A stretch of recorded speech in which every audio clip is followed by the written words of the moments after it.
we wake, hear the birds and see the sun. Hi, it's Derryn here from Art by Derryn, welcoming you to another ArtStart DIY. I'm an Australian mixed media artist teaching you simple techniques to improve your creativity, art and home. So if that interests you, please like, subscribe and share this with other like-minded creatives. Let's get started. So this is me trying to work out how to use my Azito double bevel sliding mitre saw. And I'm trying to get it to open up. Well, until I discover this red button, yes, that one needs pulling out because it didn't move at all because my hands aren't strong enough, but hubby came down and gave it a good pull. That'll open it up. Of course, then I spent a whole lot of time trying to work out how to get it back down again, not realizing that I need to use the safety switch on the front to unlock it again. But these are the things you learn when you've got a new tool. It does take a little bit of time. Read the instructions. I stopped reading the instructions and I should have just kept reading them. See, here's me trying to play with the same bloody thing to get it down again, because that's logically I thought that's what had to happen, but no, it was just me being stupid. So having a blonde moment. But I do eventually work it out. I get a little frustrated with it, I must admit, but I do get it worked out. Of course, whenever you're fiddling with these things, always leave them unplugged. I'll turn that on. There, it's got an on-off switch up here. So, let's turn that on. Okay, let's put a piece of wood in here. We should be able to see our laser light.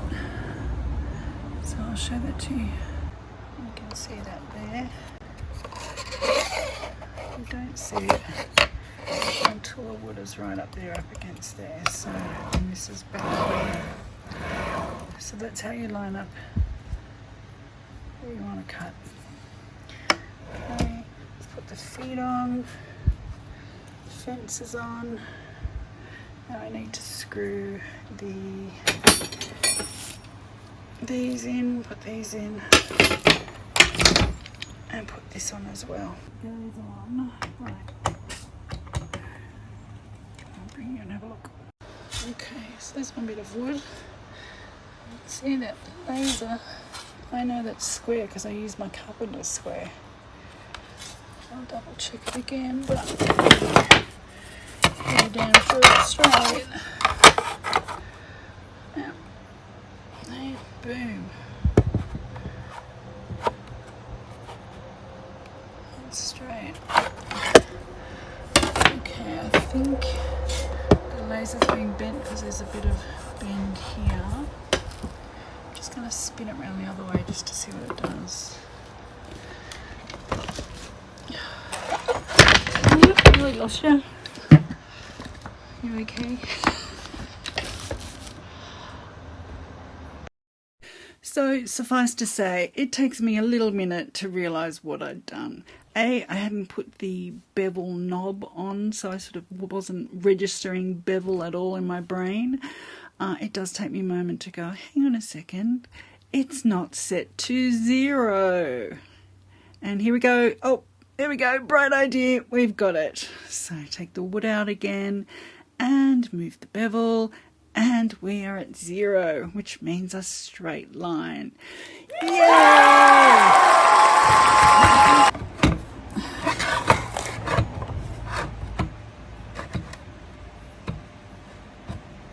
That's pretty damn good now. Just have a slight bend after the, but I'm going to take that as good. So I'm going to tighten this down here. Not too tight so it damages the wood, but so it's... the other thing was I wasn't flat up against the fence either.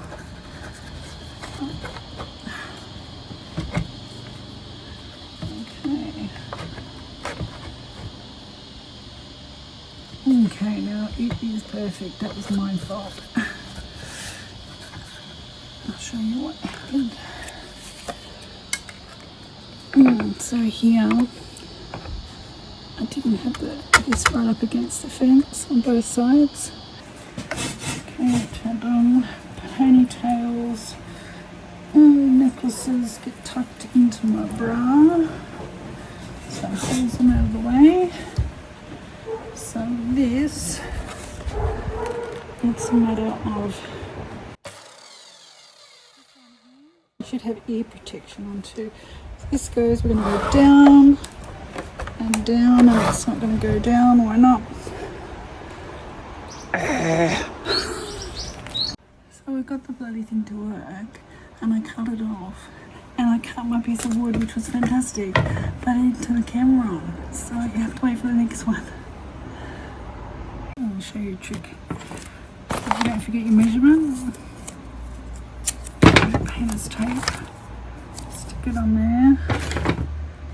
Find your pencil, that's probably fallen on the ground. Bloody hell, there it is. Let's go and measure. So yeah, back inside. So here I'm measuring the width for my skirting boards. What I didn't take into account when I did this, and I realised later when I installed them, was that my walls are bent everywhere. So just measure at the top and the bottom for your measurements and make sure they're the same. So for your width of your skirting board, make sure that it's the same at the top and the bottom, because your walls can be wonky. So here I've drawn the direction in which I want to cut my mitre. It's really handy for me anyway. I'm an artist, I like visuals, and I need to know visually how to cut that. So here you see me drawing it onto my mitre. I cut it, and then I didn't allow for the mitre. So I cut the wrong angle. Well, I didn't cut the wrong angle, cut the right angle in the wrong place. So when I hand this over again to my measuring tool, here it comes, and I go.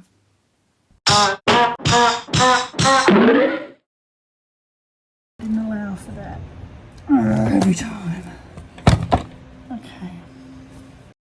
So I set the bevel back to 0 again. Grab my piece of wood and square off the end, because one end will be square, the other end will have the mitre. So I'm just cutting off a very thin sliver.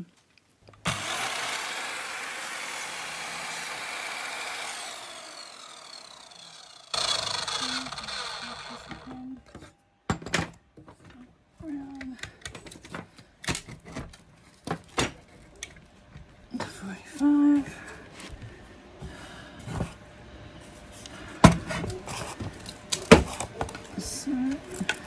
So just to explain that again, my inner corner needs to be 12 centimetres long. That's the width of my wall. My outer corner needs to meet up with the other piece of wood, so that's the way the angle has to go. Which means I have to go like that. Okay. I'll show you what I did. So, measured to 12.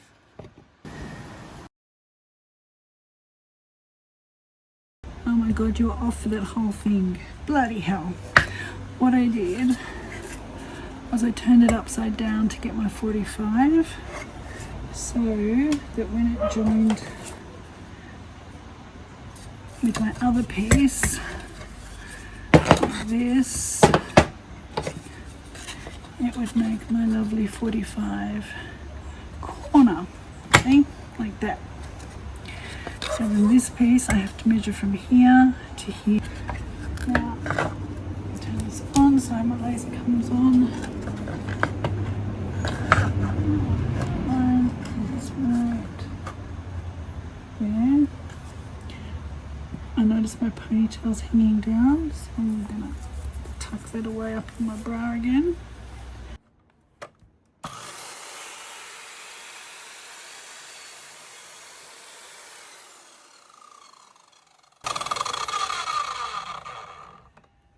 And there we go. my corner piece to go on. I've done that straight up and down because that's where the telephone junction is. I'm just going to go on that corner like that. So here I'm just doing a dry fit, just to make sure they do actually fit. And then I'm going to attach them with my nail gun. Now, sorry, that's a bit wonky. To use a nail gun, you just hold it, push it down, and it releases the nail. You have to be really careful with these that you don't aim them at anybody, but you can see there it attaches it to the wall. I will go back in and use wood filler because the walls are wonky, so there's going to be gaps. And then I'll finish off where the skirting board meets the wall with a silicone based product. And here is my beautiful wall, all sealed and painted. Well, nearly painted. So filling up that gap between the 2 points there with this wood filler, just using a little spatula to get it in there. I started using it on the top, then I realised I probably shouldn't have done that. But anyway, this wood filler is great. It's it doesn't shrink. So a lot of like spack fillers and things, they can shrink, where this wood filler stays the same size, so you're not having to do it over and over again. You don't really have to leave a lot extra either with it. So there, I start wiping it off, and then I realise, no, I better scrape that back. So, and this is the end. Now, I've seen lots of videos, I know I've watched a lot of videos where they do this fun little cut on the end, and so it's sealed off. I chose not to do that and to just fill the area with wood fill. And it looks great, you can't even notice it. So here's the trim. This is the trim that's going to go on the dining room floor. And again, just measuring this out. This is dressed timber, so it's very straight and it's been sanded, and you know, you don't have to do a lot with it really. I'm just cutting that to size and giving it a dry fit. Oh, here I go back in with a nail punch. This Azito didn't have a lot of oomph behind it, so I had to go back in and sort of bash these nails down, push them under. You normally use a nail punch anyway, so that you've got a hole to fill and cover up your nails. Just going through and doing all that again.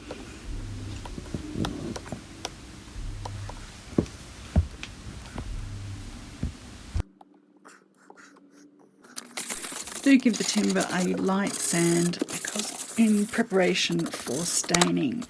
So I've put down 2 pieces of craft paper. This was out of packaging.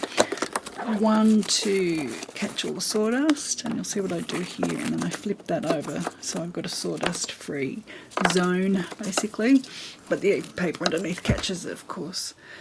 Oh, and then we're going back to Bunnings again. Yes, because I cut one piece of wood wrong.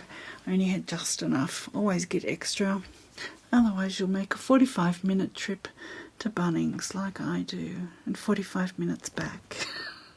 I just want to show you, this is the colour of the stain. That's what it's going to be. I've got it on the stairs upstairs.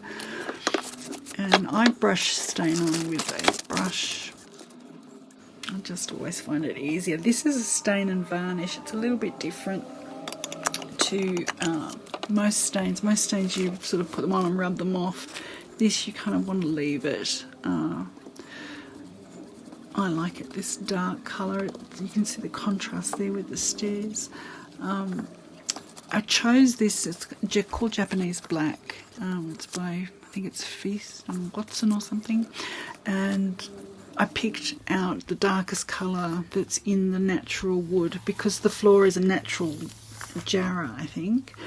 But I couldn't get anything to sort of match it really well, so I picked out the darkest tone for a contrast, and it looks really good on the stairs that I've already done. So I'm just making sure to do the edges on these because both edges will be seen,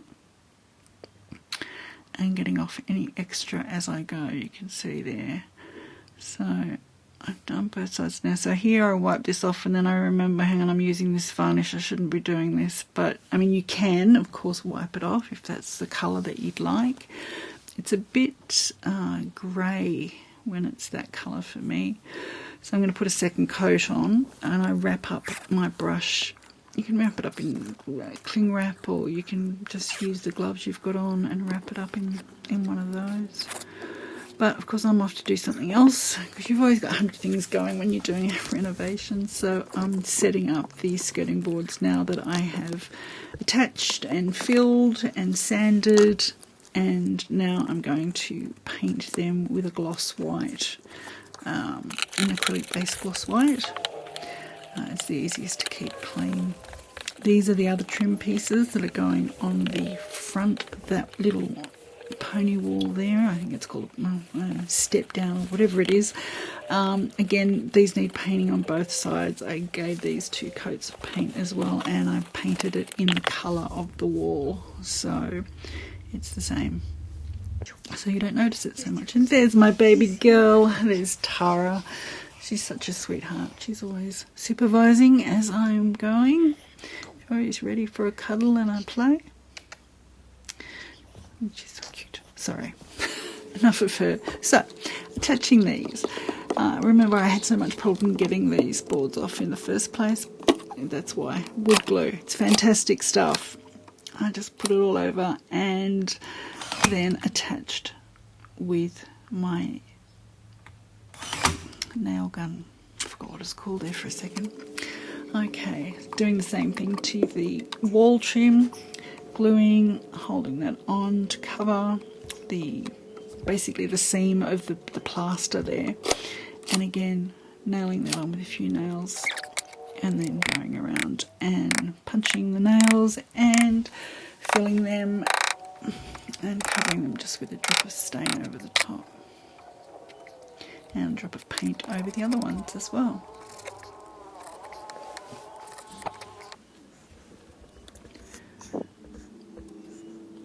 Now you can see that gap there between the wall trim and the floor trim. I've put a clamp on there to clamp the lower one to the wall, and I'm going to fill that gap with Zelly's No More Gaps. I've got one in timber and I've got one in white as well. So depending where I'm running it, I'll use one of each. When you're cutting off your tubes for your Celastic, don't cut it right down to the bottom. Just cut the very top off, because you need the thread there to wind the nozzle on. I am not great with this stuff. I get it everywhere usually. I got a special little angled plastic thingy from Bunnings, and then it didn't work so much, so I went back to using my finger and soapy water. So here I'm filling up that big hole with the white Celastic again. No More Gaps. Hole on the top there. Then I realised, oops, I hadn't sanded this and I needed to paint it as well, so I should have actually done that before I put the other trim on. But this is what happens when you DIY. You sort of find bits you've missed, and this is how it goes. It's okay, just more cleaning up to do, and it's always the way. So I put Celastic on the other side, which I really shouldn't have done. I should have waited until I had painted. But here they are, all finished. And you can see, you don't really notice that end there at all. And this is the pony wall waiting for its glass, which when we can finally get a tradesman up here, I'll show it to you. So thanks so much for joining me today. I hope you enjoyed that. If you did, please like, subscribe and share.